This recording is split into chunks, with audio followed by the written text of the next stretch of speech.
Danielle. Am I Salik?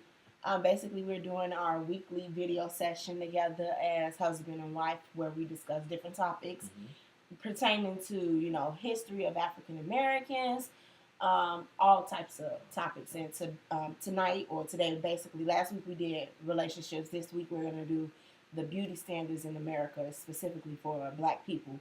And what we're basically going to start off with is human evolution, how everyone started off as a Black person to what the different nationalities there are around the world, Black versus white, Indians, any nationality.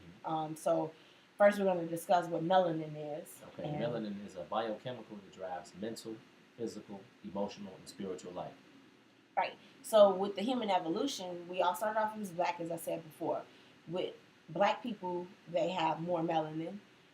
And back then, a long time ago, thousands of years ago, Black people who had more melanin were closer to the equator.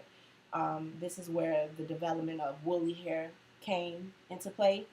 The insulation or the woolly hair made insulation for the top of the head when it was too hot outside, and then also the woolly hair protected the brain from extreme heat.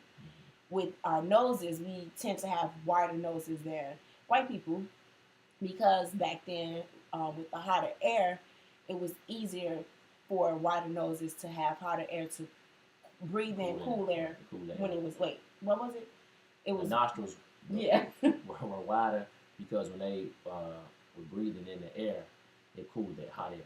Right. So, okay. So with white people, they have less melanin, which makes lighter skin, it makes lighter hair, and also lighter eye colors. And their nostrils are more narrow because they have colder air to breathe in. It protects the brain, those smaller passages. Right. And with their hair is thinner and straighter, and it grows faster because back then with the colder air, again, it was there to grow fast to protect them from the cold air. Right. So that's the whole evolution of the Black versus white. And also, just real quick, that evolution period, it took them 10,000 years in the Caucasus Mountains. That's where you get the word Caucasian from, Caucasus Mountains. So it wasn't over like 500 years. It took them 10,000 years to evolve into what you see now, the Caucasian. Right. So we're talking about a long period of time of them being deprived of sunlight. Right. So if we go from human evolution to more recent, which was still like over hundreds of years ago, the slavery time, we go into the beauty standard of beauty, right? So before it was on the slavery time, it all began with the lighter skin versus the dark skin. The lighter skin slaves were house slaves, where they worked under the masters and mistresses, and probably were treated better than the field slaves, right? So that was the beginning of distinguishing between the lighter skin and the darker skin. And you have to think about the level of separation.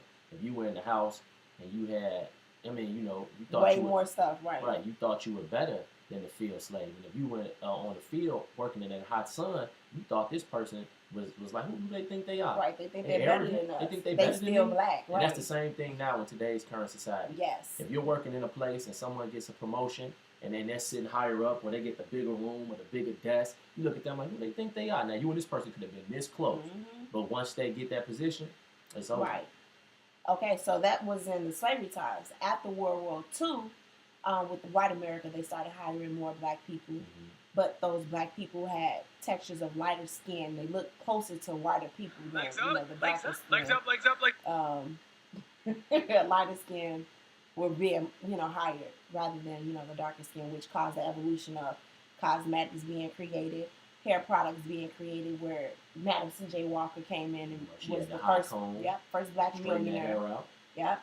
So with that hot comb and straightening hair, it made your hair straighter to look more presentable or more closer to how white people look. And then with the makeup, the dark skinned people, they would go out and buy pounds and pounds of lighter makeup to make themselves look lighter, so they could go out there and get that job that the companies were hiring for. Not just the sisters, but the brothers also. When they saw lighter skinned brothers getting those jobs, they went out and bought skin lightening creams and they perms, to make their hair straighter so they can appear more European. Right. So if we go from there, we were starting, with the beauty beauty standards Beauty of standards them. of beauty. It all started from slavery. Then after World War II, cosmetics changed the way that black people thought that they should look in order for them to start working around white people or be closer to white people, straightening hair, makeup.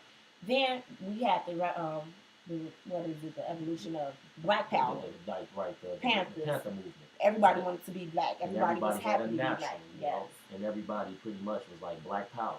Yep.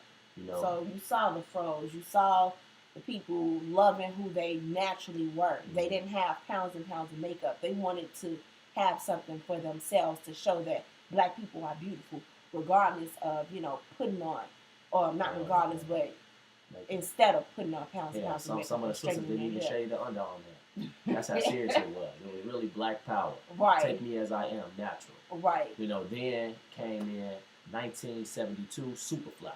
Everybody knows who Superfly Our leaders are gone in the 60s. Right, they assassinated all. Malcolm was dead. Martin was dead. Some people would consider John F. Kennedy a leader. He was dead. All of our leaders were dead. So in came Superfly. Now this is where the propaganda starts happening. It already was happening, but it's really mainstream now. Right. With they the put media, it in the media, yeah. right, which is mostly ethnic destruction in America. So they gave us Superfly, a nice looking brother with a perm. The brother had like a long, nice hair, right, and a nice Cadillac, and all the women wanted to be with him, and all the men wanted to be like him. So what the brothers do? They wanted to get the woman, and they went out and looked like Superfly. Right. And then the women, that's when that whole transition for the men, they changed, and it was like, oh, this is what it was. And right now, I'm only now starting to see that there's been a change in how black women, because we constantly, Rico constantly jokes about, how much black people invest into the weave industry. Right, yeah. So I wear weave. Like, I'm a natural, but to protect my hair and, to make it more convenient, I'm out there and I've worn weave just to wear weave because I thought it looked nice. But that's still a European standard because I thought it was still, nice looking.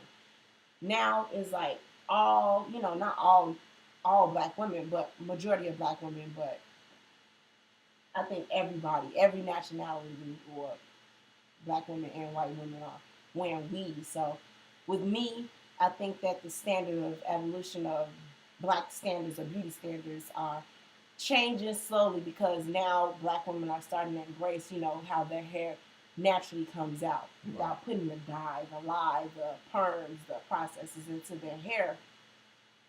We chop it off and say, you accept my hair as it is.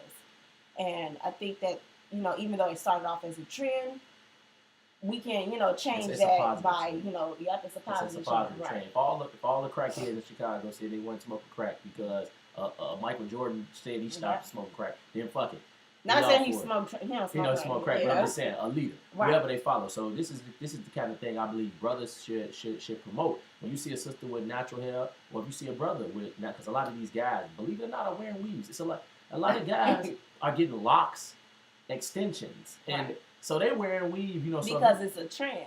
It's a trend, And I say locks because I was telling my queen that back in the islands, when the white man saw the brothers with dreads, he would say, he called them dreads because he dreaded them having hair like that nappy hair.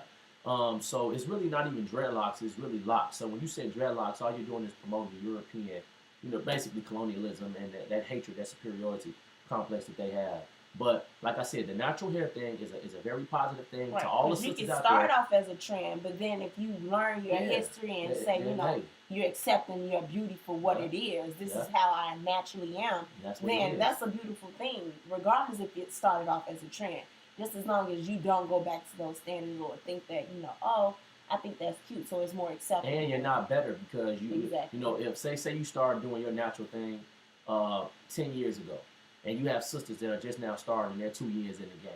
And you like, oh, them, they think, whatever. Like, no, it's not about that. It's about everybody coming together and understanding that, man, you sisters look beautiful with your natural hair. Whether you're big, short, tall, fat, skinny, it doesn't matter. If you're being natural and being who you are and loving you first, then we're all for it.